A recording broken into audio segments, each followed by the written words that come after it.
Mabuhay, mahal kong pamilya ng pananampalataya. Naway ang pagmamahal at kapayapaan ang bumalot sa inyong mga puso ngayon, saan man kayo naroroon. Ramdam ko ang malalim na pangangailangan na nagdala sa inyo dito, ang bigat ng mga pasanin, ang tinatawag nating mga buhol sa buhay na tila imposibleng kalagan. Alam kong may mga bagay kang hinaharap ngayon na sa tingin mo ay wala ng solusyon, mga pangarap na tila hindi na kailanman matutupad, o mga sitwasyong nagpaparamdam sa iyo na ikaw ay nakakulong. Nais kong sabihin sa iyo, mulagay puso, na may pag-asa. Mayroong liwanag kahit sa pinakamadilim na kanto ng iyong kaluluwa. At ito ang pag-asa na dala-dala natin ngayon. Sa video na ito, ibabahagi ko sa inyo ang 8 Himalayang dasal sa ating mahal na Birhen, ang Birheng tagapagkalag ng mga buhol, na makakatulong sa iyo upang makamit ang imposible.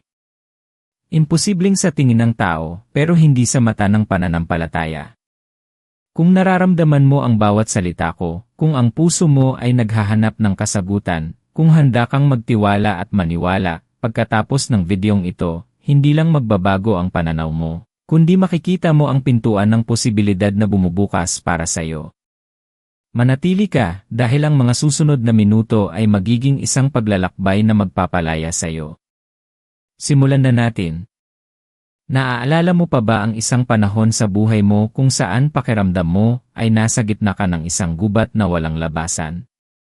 Bawat hakbang ay tila nagdadala sa iyo sa mas malalim na dilim. Bawat desisyon ay tila mas lalong nagpapahirap sa sitwasyon. Iyan ang pakiramdam ng isang buhay na puno ng buhol. Ito ay hindi lang basta problema, kundi isang masalimuot na sitwasyon na tila walang dulo, walang simula, at wala kang kapangyarihan na kalagan. Maaaring ito ay buhol sa relasyon mo sa iyong pamilya, sa iyong trabaho, sa iyong pinansyal na kalagayan, o kahit sa sarili mong kalusugan. Marahil, at ito ang pinakamasakit, buhol sa sarili mong pananampalataya, pakiramdam mo ay inabandona ka. Ngunit may isang ina na nakakaunawa sa lahat ng ito. Isang ina na may kapangyarihang kalagan ang bawat buhol, gaano man ito kakomplikado. Siya ang Birheng tagapagkalag ng mga buhol. Ang debosyon na ito ay napakalakas, at marami nang nagpatunay ng kanyang himala.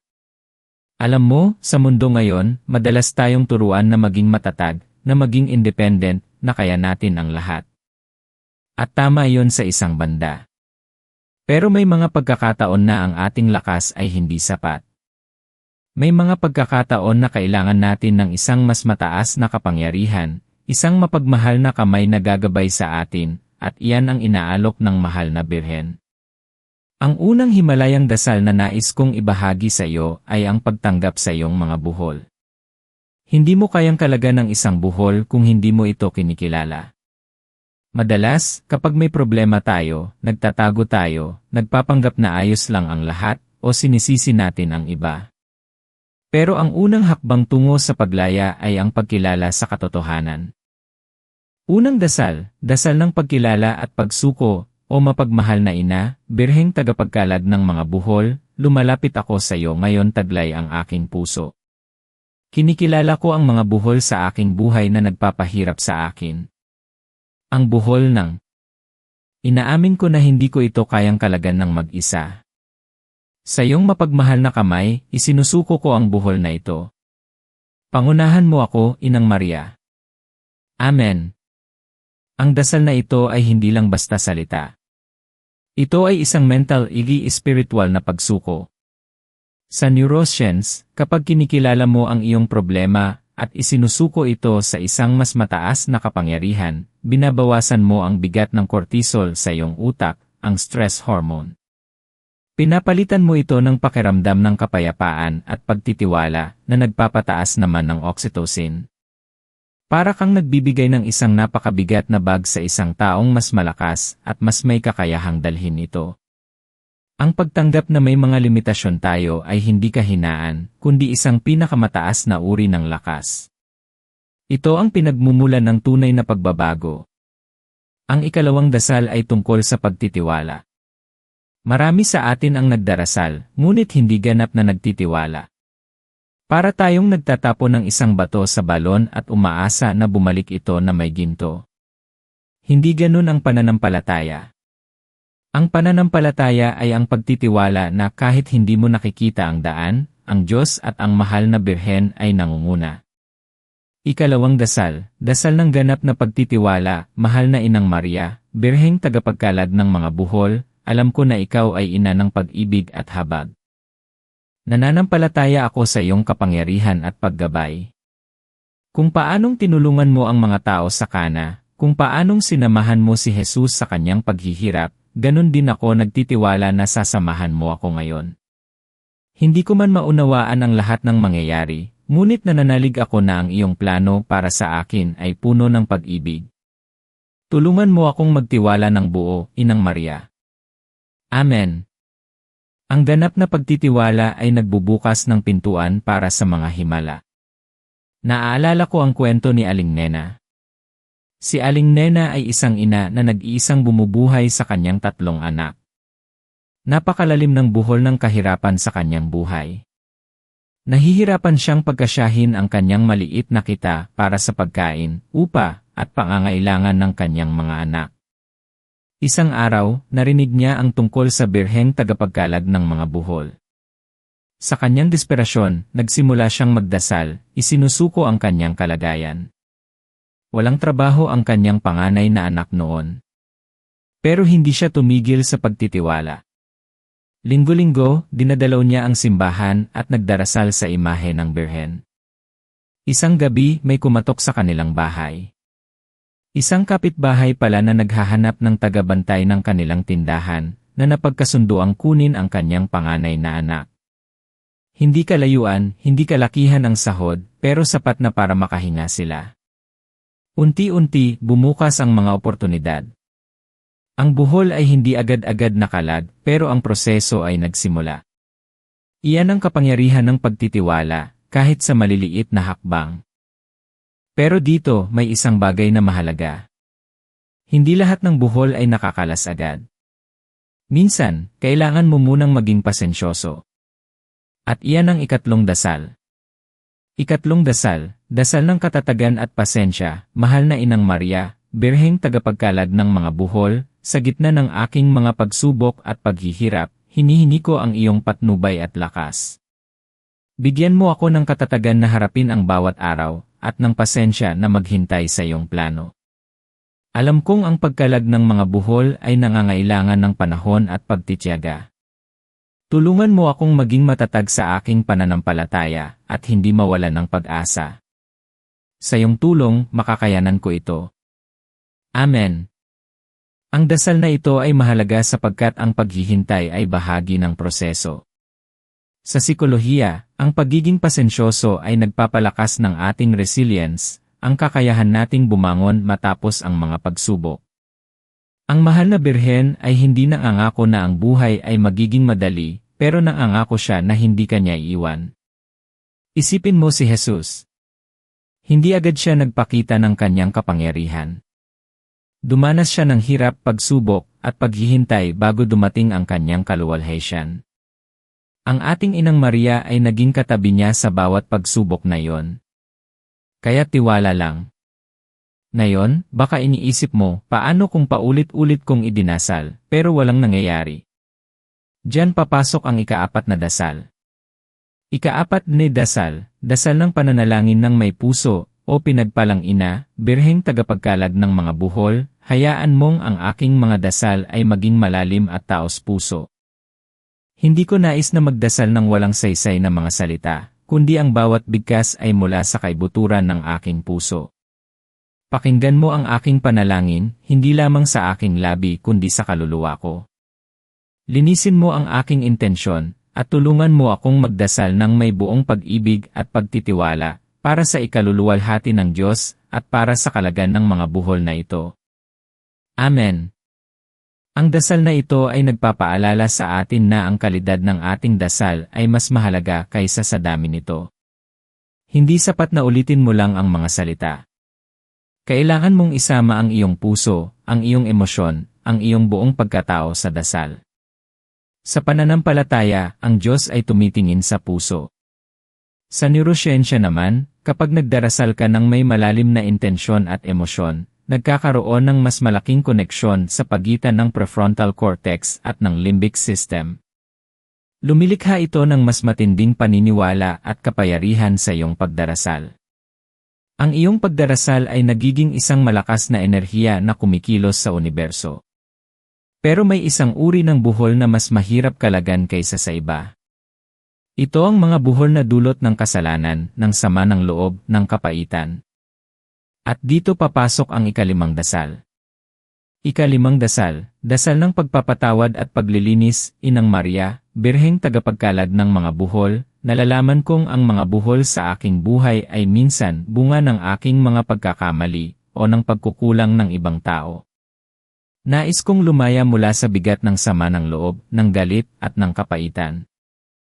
Hinihingi ko ang iyong tulong upang mapatawad ko ang mga nagkasala sa akin, at upang mapatawad ko rin ang aking sarili sa aking mga pagkakamali. Linisin mo ang aking puso at kaluluwa, Inang Maria, upang ang mga buhol na dulot ng kasalanan ay makalad. Tulungan mo akong maging dalisay sa iyong paningin. Amen. Ang pagpapatawad ay hindi para sa ibang tao, kundi para sa iyo. Ito ang isang pinakamalaking pampakalad ng buhol. Kapag ikaw ay nagpapatawad, pinapalaya mo ang iyong sarili mula sa kulungan ng galit at hinanakit. Ito ay isang proseso na nagpapataas ng iyong serotonin, ang hormone ng kaligayahan. Pinapagaan nito ang iyong kalooban at binibigyan ka ng kapayapaan. Naalala ko ang isang matandang babae na nakilala ko, si Lola Esther. May dala-dala siyang matinding galit sa kanyang kapatid dahil sa mana. Taon na ang lumipas, pero ang galit ay tila isang buhol na humihigpit sa kanyang dibdib. Nang matutunan niya ang dasal na ito, nagsimula siyang magdasal, hindi para kalagan ang buhol ng mana, kundi para kalagan ang buhol ng galit. Unti-unti, gumaan ang kanyang loob. Hindi nagtagal, siya mismo ang lumapit sa kanyang kapatid, hindi para pag-usapan ang mana, kundi para magpatawad. At sa araw na yon, tila may malaking buhol ang nakalag sa kanilang pamilya, isang buhol na mas mahalaga kaysa sa anumang material na bagay. I-share mo naman sa comments kung saan ka nanonood at kung ang mensaheng ito ay ginagawang mas malinaw ang landas para sa iyong puso. Ang iyong pagbabahagi ay hindi lang nakakatulong sa akin, kundi nagbibigay din ng inspirasyon sa iba na maaaring nahihirapan tulad mo. Ngayon, dumako tayo sa ika-6 na dasal. Ito ay para sa mga buhol na nagpaparamdam sa iyo na hindi ka sapat, na hindi ka karapat-dapat. Mga buhol na nasa loob mo sa iyong sarili. Ika-6 na dasal, dasal ng pagpapalakas ng sarili at pagkilala sa halaga, Mahal na Inang Maria, Birheng tagapagkalag ng mga buhol, madalas ay ako mismo ang lumilikha ng mga buhol sa aking sarili sa pamamagitan ng pagdududa, pagkasira ng tiwala sa sarili, at pakiramdam na hindi ako sapat. Tulungan mo akong makita ang aking halaga sa paningin ng Diyos. Ipakita mo sa akin na ako ay nilikha para sa isang dakilang layunin at na mayroon akong kakayahan na malampasan ang mga hamon. Kalagan mo ang buhol ng kawalan ng pagpapahalaga sa sarili at palakasin mo ako sa loob upang harapin ang mundo ng may kumpiyansa at pananampalataya. Amen. Ang dasal na ito ay nagbibigay diin sa iyong sariling kakayahan na maging instrumento ng pagbabago sa iyong buhay. Ang mahal na Birhen ay hindi lang nagkakalag ng mga buhol sa labas mo, kundi pati na rin sa loob mo. Kapag pinapalakas mo ang iyong tiwala sa sarili, pinapalakas mo rin ang iyong abilidad na gumawa ng aksyon na kailangan para makalag ang mga buhol. Ipinapaalala nito sa iyo na ang bawat isa sa atin ay mahalaga, bawat isa ay may kakayahang magtagumpay. Ang iyong self-esteem ay nagpapataas ng serotonin na nagbibigay sa iyo ng pakiramdam ng kapangyarihan at kasiyahan. Ikaw ay hindi nag-iisa. Ikaw ay dahilan kung bakit ka nandito. Ngunit paano kung ang buhol ay hindi lang sa iyo, kundi sa iyong paligid, sa iyong komunidad, sa iyong bansa? Dito pumapasok ang ika-7 dasal. Ika-7 dasal, dasal ng paghingi ng patnubay para sa iba at sa mundo, Inang Maria, Birheng tagapagkalag ng mga buhol, hindi lang para sa sarili kong buhol ang aking panalangin. Dinadalangin ko rin ang lahat ng mga buhol na kinakaharap ng aking pamilya, aking mga kaibigan, aking komunidad, at ang buong mundo. Ang buhol ng kahirapan, kawalan ng katarungan, karamdaman, at digmaan. Patnubayan mo kami, Inang Mahal, upang maging instrumento kami ng pagkakaisa, pag-ibig, at kapayapaan. Kalagan mo ang mga buhol na pumipigil sa aming kolektibong pag-unlad at kaligayahan. Gawin mo kaming mga ilaw sa kadiliman. Amen. Ang pagdarasal para sa iba ay isang malalim na gawa ng pag-ibig.